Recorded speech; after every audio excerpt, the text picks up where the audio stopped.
Hello po, ako po si Madam Marimar at muling magbibigay sa inyo ng isang revelations about my situations. Ganito po kasi. Ngayon, I have an evidence, meron akong ebidensya na hindi lang talaga tao ang kayang i-manipulate ng sinasabing black magic o karunungang lihim. Hindi lang po tao, maaari pong sa bagay o sa ibang gamit na po posibleng bigyan niya ng course o kaya kaukulang sitwasyon na para hindi magamit yung isang bagay na gagamitin mo sa mahalagang sitwasyon. Pag once kino-course ka ng isang tao o sinusumpa ka ng isang tao, gagawa ng paraan yan para ibagsak ka. Kung kaya't kahit yung mga gamit mo na pangkabuhayan, pwede niya yang i-course para hindi ka talaga magkaroon ng kagamitan para uusad ka.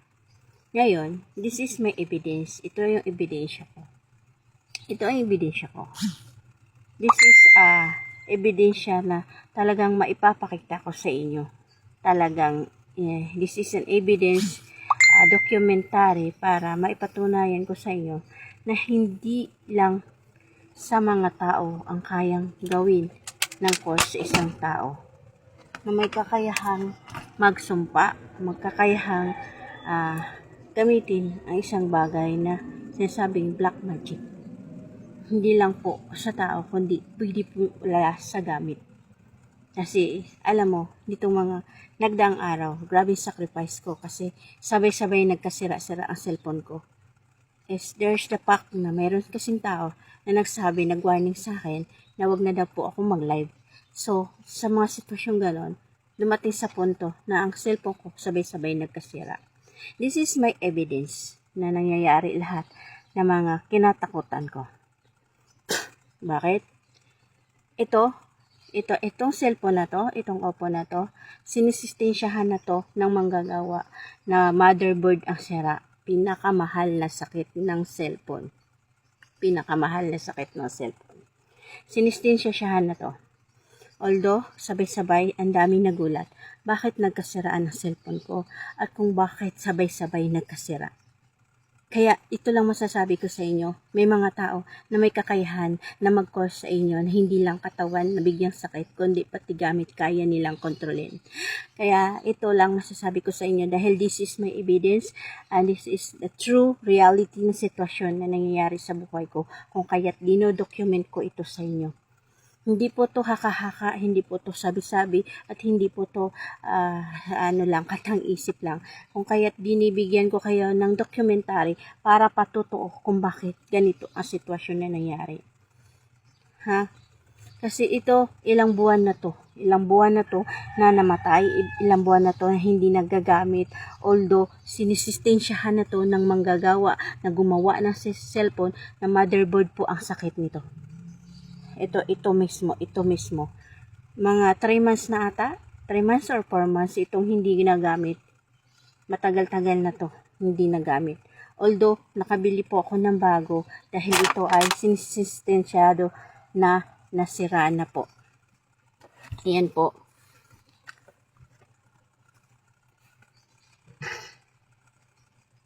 Pakita ko sa inyo. May binagawa ako may pinagawa akong bago, pinagawa akong bago dahil wala na po ako magamit na cellphone. Ang pinagtakhan ko lang, bakit sabay-sabay nagkasira ang cellphone ko? The Samsung and the Oppo, sabay-sabay sila nagkasira.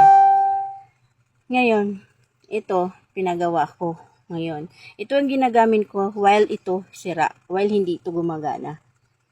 Kasi sa totoo lang, mayroong mga explanation, may mga bagay na hindi natin ma-explain, na parang mahiwaga lang siya, na hindi mo kaya explain, ng kahit sin siya hindi kaya explain. Kaya ang dami-dami mga sinasabi na hindi daw totoo, wala lang totoo. Talaga ito ipaliwanag ko sa inyo, na this is my evidence na totoo talaga ang sinasabing black magic o karunungang lihim na kaya mag-manipulate ng tao. Ito po siya. Ito po ang ginagamit ko. While hindi pa po ito gumagana. Ito po. Pinagawa ko po ang screen nito. touch screen po ang sira nito. Pinagawa ko po yung screen, yung LCD po. Kaya gumastos po ako ng 500 dito, pampabukas o pagbukas o paglalagay ng LCD. Ito po ginagamit ko while sira po ang cellphone ko. Sobrang depressed ako ng mga time na yun. Sobrang sakit sa loob ko. Kasi bakit? Wala akong hanap buhay. Wala akong cellphone na magagamit. Kasi sabay-sabay ang cellphone ko nagkasira. Na parang isang one click lang na parang ang hirap explain para hindi mo maintindihan kung saan nanggagaling. Pero isa lang tinatandaan ko nung time na yon na nagkasira-sira ang cellphone ko.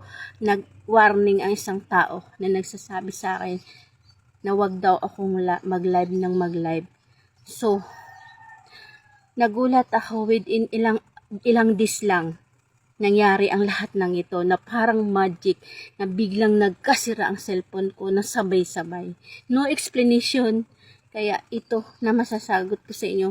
So, parang miracle lang na nangyari. Bakit bumalik siya? Hindi ko to napagawa kasi bumili ako ng bagong cellphone ngayon. Nasira yung cellphone na to. Kung kaya't bumili ako ng bagong cellphone kasi hindi na magamit. Ngayon, nagulat ako. Siguro nga talaga may expiration ang gawa ng tao. May expiration nga. Lalo't lumalaban ka, nanalalig ka, nagdadasal ka sa Panginoon dahil lugmok ka. Sobrang lugmok ka. Wala ka ng hanap buhay, wala ka ng lahat. Kasi ang hanap buhay ko nakasalalay lang talaga sa cellphone. Ngayon, lumalaban ako, nagdadasal ako, nanalig ako sa Diyos. Ngayon, it's a miracle, nabubuhay ang cellphone ko.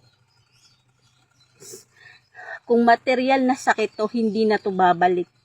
Kung material na sakit na cellphone ko, hindi na to babalik.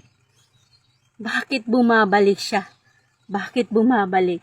Sa pananalig ko sa Diyos, pagdadasal ko, ako ng hope sa Panginoon.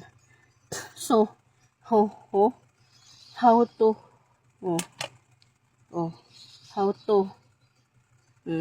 paano ipaliwanag to ng siyensya? Paano nyo ipaliwanag ng siyensya to na ilang buwan na tong hindi ginagamit at sistensyado na to ng tao na ang sakit nito motherboard?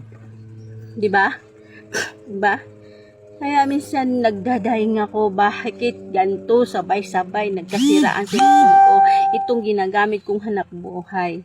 Kaya ito lang masasabi ko sa inyo, hindi lang tao ang kayang gawan. Maski gamit nyo kayang gawan ng hindi maganda sa tao na gusto kayong ibagsak. Yan ang palagi niyong pakatandaan na lagi kayong magdasal para hindi makadikit o di makadulot ang mga course sumpa ng tao sa inyo. Dahil ang sumpa, pag once na wala kayong pananalig sa Diyos, wala kayong panalangin, hindi kayo nagdadasal, sadyang tatagos talaga sa atin yan. Tatagos sa atin yan. Ngayon, dahil doble devotion ko, madaling araw nag-devotion ako, lumalaban ng spiritual ko, ngayon nagbalik. It's impossible, di ba? It's impossible. Parang magical lang siyang naglaho, na parang magic lang siyang nasira, na walang paliwanag ng kahit ano. Ngayon nagbalik siya na parang magic lang din. Kasi hindi siya material na sakit eh. Dahil kung material na sakit to, hindi to magbalik. Dahil sirang-sira na to eh. Pero bakit siya bumalik? Bakit siya bumalik sa pananampalataya ko? Bakit siya bumalik? Dahil lumaban ako sa lugmok na sitwasyon ko. Ni halos ayaw ko nang maligo. Halos ayaw ko nang kumain. Halos ayaw kong bumaba. Wala na akong alam gawin. Depression nang umiiral sa akin. Dahil halos gamit ko sinisira na. Ngayon, awa ng Diyos, lumalaban ako, nananalig ako sa Diyos, nananalangin. Ngayon, lumalaban ako. Oh, naipakita ng Diyos na naghimala. Nabuhay siya. Na parang magic lang. Nabuhay siya na parang magic. Diba? Sobra. Kaya ito lang masasabi ko sa inyo. Na hindi lang kaya nila ang tao, kundi pati gamit kaya nilang sirain, na kahit pati gamit kaya nilang manipulahin.